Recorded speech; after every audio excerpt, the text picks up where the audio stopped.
luchador de las libertades y un hombre que todos los días, desde la presidencia de su comisión, nos ayuda a que podamos tener claro que probablemente de las mayores desgracias que tiene el mundo y el país es la impunidad.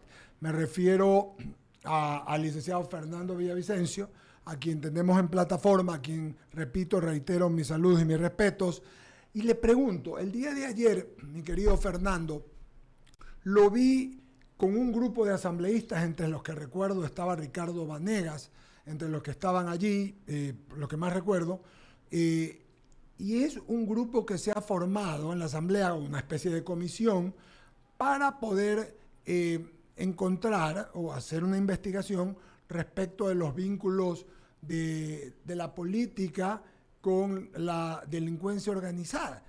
Ahí hubiera quedado, pero del otro lado vi también a una cantidad de asambleístas de partidos que se supone que no son la oposición extrema, diciendo que no era necesario, que no hay por qué, que no se debe. ¿Se debe, asambleísta Villavicencio, o no se debe? Muy buenos días, bienvenido al diálogo. Es Eduardo Mendoza Paladines y ahí 99 con Enrique Bolívar San Martín. Un afectuoso saludo, Eduardo, para usted y para todos los amigos de la radio y la gente que nos escucha. Mientras haya un solo hilo de impunidad y corrupción en este país y en el mundo, siempre será necesario e imprescindible hacer algo, investigar. Un legislador que gana un sueldo de la República tiene su obligación, tiene dos: hacer leyes y fiscalizar. Y no hay poder aquí en la Asamblea ni fuera de ella que le ordene, que le disponga a un legislador no hacerlo. Aquí existen 15 comisiones legislativas permanentes y yo presido la de fiscalización. Pero esta decisión autónoma y voluntaria de 14 o más legisladores de orientar un tema que no quiere ser tocado aquí en la Asamblea. No hay ninguna iniciativa, nunca ha existido una iniciativa de ninguna comisión orientada a investigar los lazos comunicantes entre el cartel, los carteles del narcotráfico y la política. Y solo un ingenuo desmemoriado puede decir que no existe relación. La única forma, Eduardo, de sostener y que crezca el negocio de la cocaína, de los estupefacientes, que amenaza la paz mundial, es con la connivencia y la complicidad del poder político, de los políticos. Yo recordé ayer en mi intervención ante el Pleno, que les dejó mudos, cómo este chico, Pablo Escobar Gaviria, cuando tenía 10 años, su madre le dijo: mijo, si va a hacer algo malo, hágalo bien, para que después no le anden pasando pendejadas. Y él aprendió a hacer las cosas malas, a hacerlo bien. Hizo tan bien que llegó a ser parlamentario colombiano. Y cuando otro de los parlamentarios le dijo: ¿de dónde usted ha sacado tanta fortuna?, él le dijo: con esa fortuna les he financiado a ustedes. Esta es la realidad que vive el Ecuador.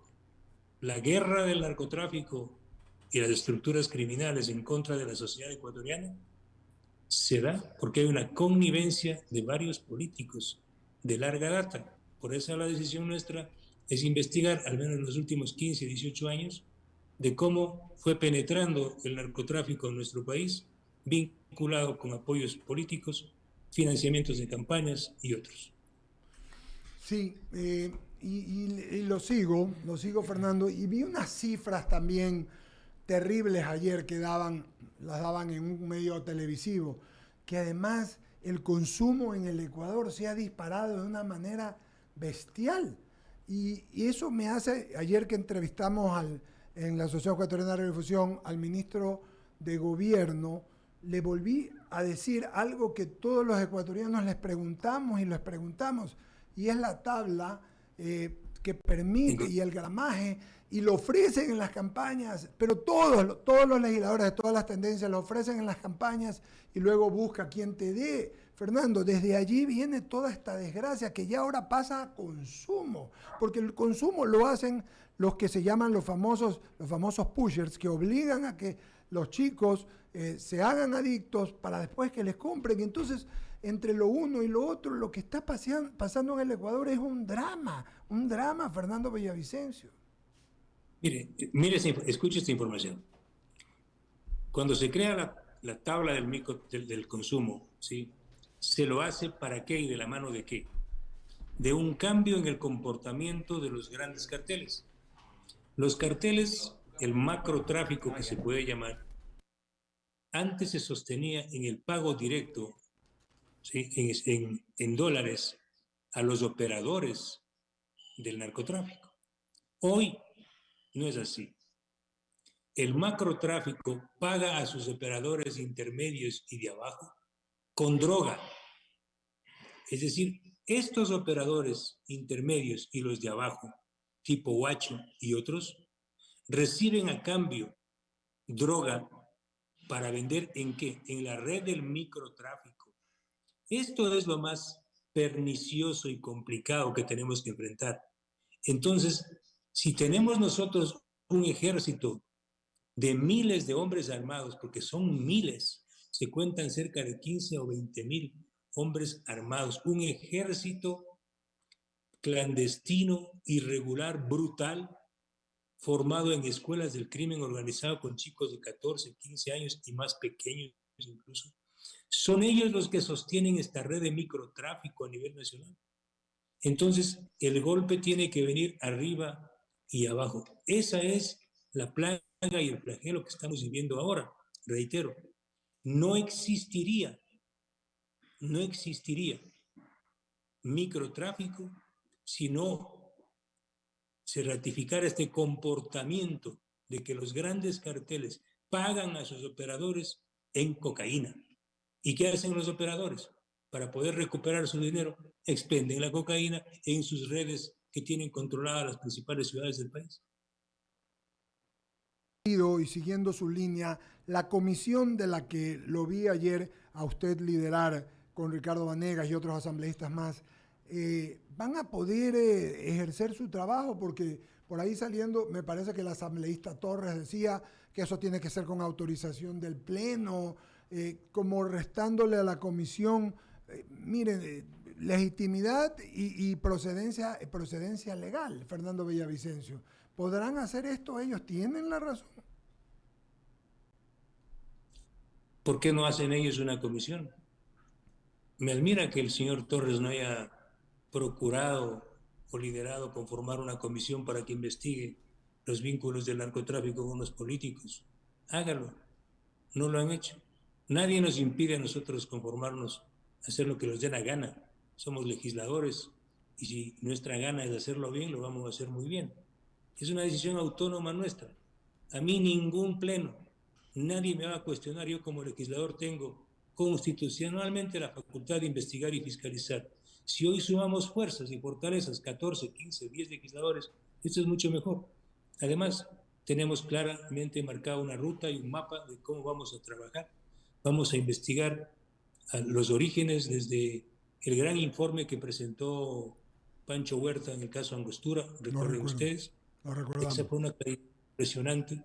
Ya el propio Pancho, en el año 2009, con la información que tenía y que ahora tenemos nosotros acá en la comisión, logró advertir que el Ecuador se estaba conformando o constituyendo como un narcoestado. Mire usted toda la razón que le envolvía en ese instante. Sí, señor. Y ahora esto no podemos dejar en el olvido.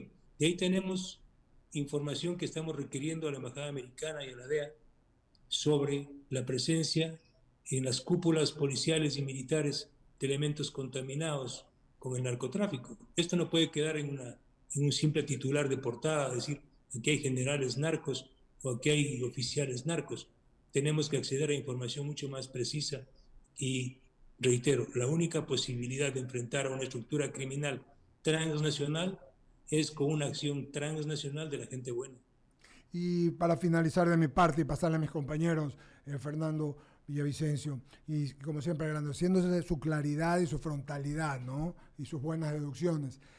Pero mientras pasa este drama en el Ecuador, mientras tiran coches bombas, matan policías, matan gente, roban y asaltan, hay una cantidad de políticos que lo que quieren es que se vaya el gobierno para ver lo que queda y arreglar lo que tienen que arreglar en favor de sus partidos y no del Ecuador. Ayer se les evaporó por tercera Sí, señor. ocasión esos años golpistas.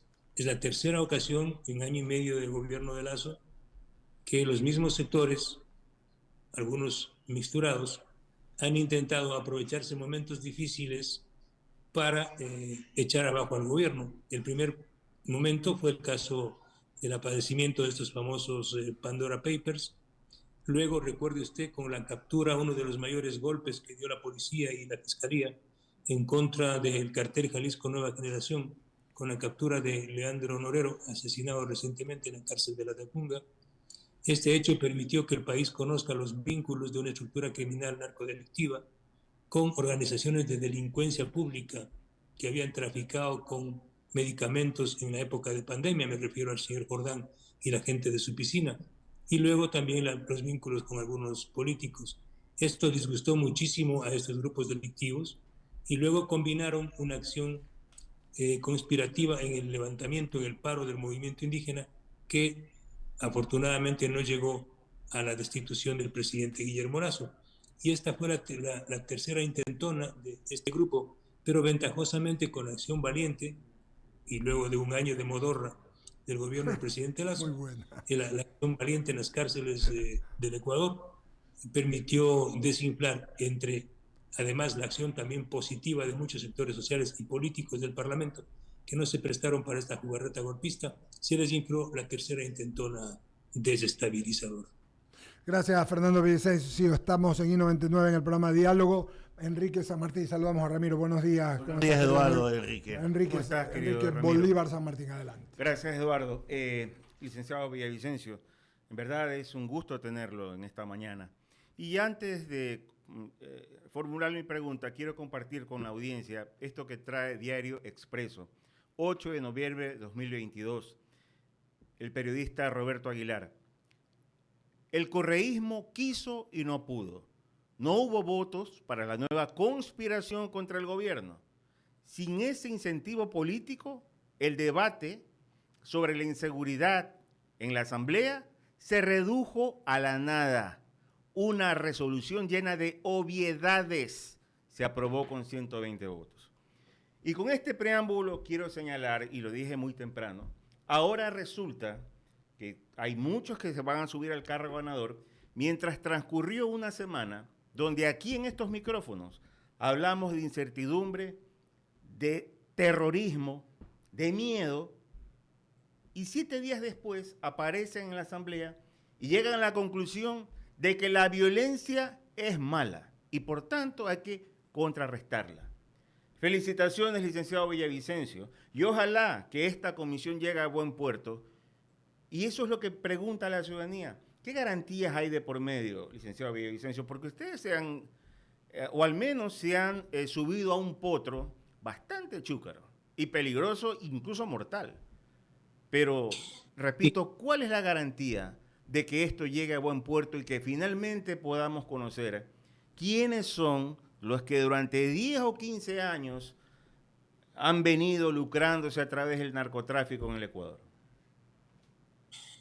Mire, primero, haber llegado a este momento en el que un grupo de legisladores hartos de lo que pasa aquí en esta Asamblea, en este Parlamento, hay un desangre de exhortos. Yo he contado como 100. Viene un legislador, se para y dice: saludo a mi pueblo y a mi familia y quisiera pedirles que me ayuden con un exhorto para que el gobierno construya un puente. ¿Qué tiene que ver eso? Absolutamente nada con nuestro trabajo. Pero así se pasan las horas y se pierde la plata. Cada legislador le representa al Ecuador casi $20,000 mensuales, incluyendo asesores, asistentes, papel higiénico, café y otros. $20,000 mensuales. Es infame lo que pasa en este Parlamento. Y nosotros no estamos, hablo de estas voces, 14, 15 disidentes, que no tenemos partidos ni somos parte de ningún bloque porque no nos pegan como hormigón. Somos voces libres y disidentes. Podemos incluso no ser todos los que estamos y tampoco todos los que debemos estar, pero no estamos ni con la conspiración constante con esta industria del golpe en la Asamblea y tampoco estamos con la opacidad, el silencio y la modorra del gobierno del presidente Lasso. Tuvo que esperar más de un año para actuar de forma valiente. Y hay una deuda pendiente del gobierno del presidente Lasso, la lucha contra la corrupción. Yo he apoyado y apoyaré todas las causas nobles de este gobierno, pero soy radicalmente crítico con otros legisladores de lo que está pasando actualmente. Esta decisión autónoma, soberana de las voces disidentes del Parlamento, que podríamos llamarnos como una especie de tribuna republicana, hemos decidido impedir, hacer lo posible para impedir que estas fuerzas políticas que hoy controlan el Parlamento impongan su agenda. Nosotros vamos a levantar la agenda de la sociedad civil, de la gente buena, a construir leyes, las leyes que quiera la gente buena, y vamos a fiscalizar, porque esa es nuestra obligación. Uno de los grandes temas acordados es investigar y fiscalizar estos vínculos del narcotráfico con la política. Si no hacemos esto, estimados amigos y ecuatorianos, este país no va a cambiar. El problema no está en las cárceles, el problema no está en que al país, a los policías le hace falta armas, chalecos. No, el problema es mucho más complejo. Nos enfrentamos a una economía de guerra, a una economía mortal, a una economía de muerte, como es la economía de la cocaína, que es un tema transnacional. Esta es una alianza de los buenos del mundo en contra de este letal crimen que es el narcotráfico. Pero no es un narcotráfico cualquiera, estimados amigos. Estas estructuras están unidas con bandas delictivas que operan en el sector público. Es ahí donde están grabando una parte de los recursos mal habidos. Por ejemplo, tenemos información de cómo carteles de narcotráfico han conformado empresas de papel y estas empresas que nacen de la nada aparecen contratando con gobiernos autónomos descentralizados. Y claro, ahí no le piden un centavo de adelanto y compiten de forma desleal con empresarios prósperos y serios. No podemos permitir que esto crezca. Ahora mismo tenemos varios, si no decenas de candidatos que están directa o indirectamente vinculados a los carteles, candidatos a alcaldes, consejeros, concejales, etcétera, etcétera. ¿Esto qué ha hecho el Consejo Nacional Electoral? Absolutamente nada. Estamos viendo cómo en el Seguro Social hemos probado la estructura del señor Javier Jordán. ¿Lavó dinero de quién? De Leandro Norero, del cartel Jalisco Nueva Generación. Entonces, no estamos en un momento cualquiera de la historia. Yo sí he investigado lo que pasó en Colombia y sé que cuando ya se dispara un coche bomba, que cuando se pone dinamita, que cuando empieza a pasar lo que está pasando en el país, el siguiente paso será contra los periodistas, contra los medios de comunicación, como lo hicieron en Colombia, el dinamitar Diario El Espectador. Y luego acabaron asesinando a un candidato presidencial como Galán. Y finalmente, el propio Pablo Escobar fue hasta el Parlamento. Usted señaló algo preocupante, en verdad. Esto viene también desde afuera, efectivamente. Y le comento, veía yo un documental realizado, usted también es periodista a propósito, entre tres cadenas importantes, en Ecuador, Ecuavisa, en Colombia, Caracol, y en Perú, Latina. Pero el periodista investigador, o la cadena investigadora en este caso, concluye, luego del documental, de que las armas, las municiones que se distribuyen entre Ecuador, Perú y Colombia, vienen, por ejemplo, desde FAME, que es la fábrica de armamento del Perú. Pero esas armas son propias del ejército del Perú. Y la pregunta es, ¿qué hace en manos de los grupos terroristas, de las guerrillas? Es una cosa de locos y por eso le doy la razón. No solamente es interno, esta guerra también es externa. Pero claro, por eso uno debe articular una estrategia global, una estrategia planetaria y continental. Yo saludo, por ejemplo, los acuerdos que ha llevado adelante este gobierno con el gobierno de los Estados Unidos y condeno a aquellos que retiraron la base de Manta con el falso pretexto de la defensa de la soberanía. Bajo esas palabrejas se han permitido grandes crímenes. Sin duda este país no estuviese en el punto en el que está si el gobierno de Correa no hubiese desmantelado unidades policiales como la UIS, que hacía un gran trabajo de lucha contra el narcotráfico y el crimen organizado, o si no se hubiese retirado la base de Manta.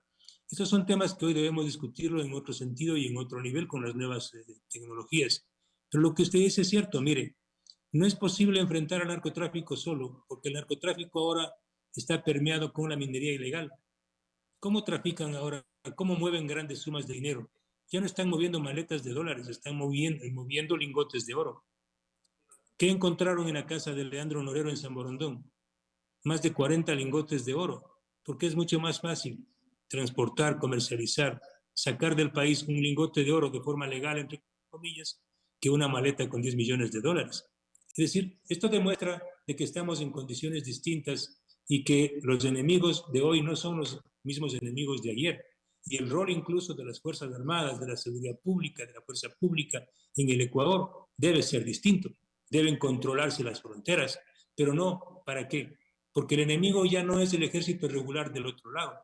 El enemigo es un crimen o un grupo de criminales ocultos que nadie sabe dónde están. El narcotráfico y sus aliados. En el caso de Colombia, grupos irregulares armados. En el Ecuador estamos hablando de cerca de 20.000 personas, según información que tenemos, cerca de 20.000 personas armadas. Un ejército irregular, con sicarios formados en escuelas del crimen, con pequeños, con niños. El Código Penal, el Código Orgánico Integral Penal actual, no permite, por ejemplo, avanzar a sancionar y castigar estas operaciones. Nosotros tenemos que impulsar desde la Asamblea una reforma radical y avanzada al Código Orgánico Integral Penal. Doy paso a mi compañero, el abogado Ramiro Cepeda. Fernando, ¿cómo le va? Buenos días. Ramiro Cepeda le saluda. ¿Cómo le va, Ramiro? Qué gusto. Oiga, Fernando, me dejó preocupado con esto de los $20.000 que le cuesta al Estado ecuatoriano cada legislador, sobre todo en el rubro de papel higiénico que usted citó. Ya, bueno. Me imagino que consumen bastante ahí en la Asamblea Nacional, ¿no? Se pone... Algunos devengamos, otros no. Eso es verdad, eso es verdad. Sí, por eso le tiré un centro, pues era para que cabecee. Pues, una ironía fina la ironía, hermano. Fernando, yo suscribo junto con usted la historia de Colombia. Primero, cuando Pablo Escobar fue asambleísta liberal, congresista. Rodrigo Lara Bonilla, asesinado, era fiscal de la Nación. Después, Luis Carlos Galán Sarmiento, asesinado. Guillermo Cano, director del Espectador, asesinado. La bomba en Palo Quemado. Se volaron un avión de Avianca, de lo que la incursión al Palacio de Justicia, de lo que me acuerdo. ¿Ok? Todo eso que está pasando, y ya le pregunto al periodista, no al legislador, ¿no le preocupa su vida? Bueno, porque me preocupa mi vida, es que estoy peleando. Y la vida de los demás, y la vida de mis hijos, de las familias. Mire, cuando uno asume esta lucha, pues ya no es una lucha de uno. Si no, mire, yo sería un irresponsable si esta tarea que tengo que hacer, ahora que tengo un poco de poder, si esta tarea la dejo a mi hijo que tiene 10 años. Porque estoy seguro que mi hijo no va a sobrevivir en las condiciones actuales para dar una batalla. Entonces, la responsabilidad que tiene esta generación, ustedes y nosotros, es salvaguardar y precautelar un mínimo de seguridad para nuestros hijos, para los hijos de nuestros hijos. De lo contrario, seremos devorados por la cobardía y el silencio. Así es que todos debemos estar en esta posición. Vamos a enfrentar victoriosamente al crimen organizado en todas sus formas y así resurgirá una república.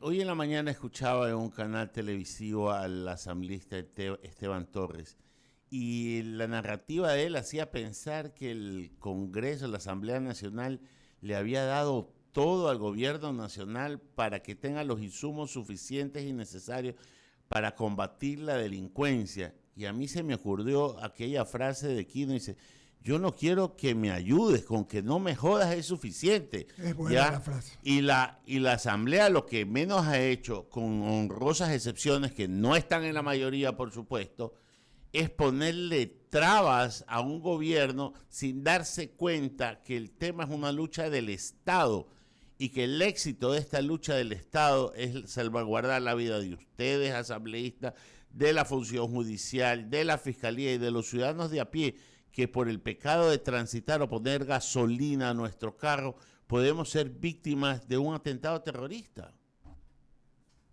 Bueno, yo sé que el gobierno del presidente Lasso no ha hecho méritos para estar bien, pero la oposición absolutamente vendada, enceguecida, marcando el guión de la conspiración, le ha hecho no daño al gobierno, le ha hecho daño al país. Todos los días se aprovecha cualquier momento aquí en la Asamblea para intentar bajarse al gobierno. Si el presidente de la República, reitero, no cambia de actitud, de proceder en algunos temas, como enfrentar de forma valiente al crimen organizado, como lo hizo en Guayaquil, y debe hacerlo en todo el país, y pasar de esta acción valiente en contra del crimen organizado a una seria acción de inversión en los sectores menos favorecidos, más vulnerables, este país no va a cambiar. Y además de ello, un acuerdo transnacional con todos los gobiernos de América en la lucha contra el crimen organizado. Nosotros estamos encaminando este trabajo de la comisión nuestra en ese sentido. Vamos a reunirnos con la Embajada Americana, vamos a hacer un trabajo con la Fiscalía, con otros países, para poder articular una estrategia continental de lucha contra el crimen organizado. Para eso estamos aquí los parlamentarios, al menos los pocos que no estamos ni con los conspiradores ni con el gobierno y su modorra.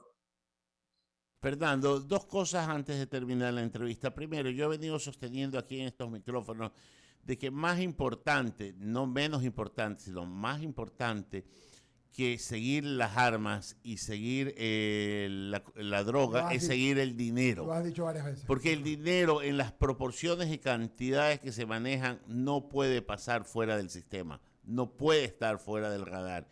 Y eso es mucho más fácil seguir con la tecnología que tenemos y no se lo hace. Y segundo, acabo de escuchar con respeto que usted va a reunirse con la Embajada Americana y habló del tema de los narcogenerales. Por sanidad pública y por honor a la verdad, debe de saberse quiénes son para que se defina de una vez por todas responsabilidad de cada cual. Que los que son vayan a la cárcel, no sean enunciados, porque la sola sanción de quitar una visa no es sanción, pero los que no, también se les diga que no fueron, ¿no? Ese es un escenario que nosotros estamos solicitando, espero que en los próximos días se materialice una reunión de trabajo con la Embajada Americana para recibir información precisa. Si es información reservada, no importa, lo mantendremos en reserva, pero necesitamos, como parte de la investigación, saber cuántos miembros de Fuerzas Armadas, de la Policía Nacional, asambleístas u otros políticos están en la lupa de la Dirección Antinarcóticos de Estados Unidos. Lo propio haremos con el Consejo de la Judicatura. La justicia tiene que responderle a este país cuántos jueces han fallado y son parte de la industria del narcotráfico. Y lo propio la Fiscalía General del Estado. Vamos a hacer un escaneo de los últimos 10 años, cuáles son las indagaciones previas, cuánto han madurado la Fiscalía General del Estado en esta cruzada en contra. Perfectamente. Podemos quedar. Sí, Fernando, la última parte se nos quedó la pantalla frisada. Si nos repite solo la última parte, dijo, tenemos que dar. ¿Y hemos recuperado la señal? Sí, ahí estamos, perfecto. Fue un segundo, fueron 3 segundos, sí. Sí, decía que no podemos quedarnos simplemente en el registro de notas o en titulares de prensa. Nuestro trabajo avanza a tener un informe de este grupo parlamentario en unos 3 meses como máximo. Es un trabajo larguísimo. Estamos registrando toda la información que se dio desde el caso de los hermanos Ostaiza, los financiamientos de campaña y más de 10 o 12 grandes operativos hasta el momento en el que estamos ahora. Muchas gracias, mi querido Fernando. Hay que comprarle unos megas porque se le está dañando la señal ahí. Hay que hacerle una vaca. Oiga, Fernando, muchísimas gracias. Nosotros ponemos un poco de ironía fina y de humor. Sí. Que les vaya muy bien. Muchas gracias a usted por su gentileza y su frontalidad. El Ecuador se lo agradece y nosotros los periodistas seguimos la línea, repito, de que no existe impunidad, porque la impunidad es un flagelo que hay que dejarlo afuera, porque si hay impunidad arriba, la gente del medio de abajo va a decir, mira, si arriba hacen eso, ¿qué vamos a hacer todo? Aquí no pasa nada. Y entonces no hay país, no hay Estado de Derecho, no hay democracia, no hay nada. Muchas gracias. Lindo día, Eduardo. Buen día. Muy bien, saludamos ya, agradecemos a Fernando Vicencio, Vicevicencio, Jaime Velázquez. Buenos días, hermano. ¿Qué tal? ¿Cómo le va, mi querido Eduardo?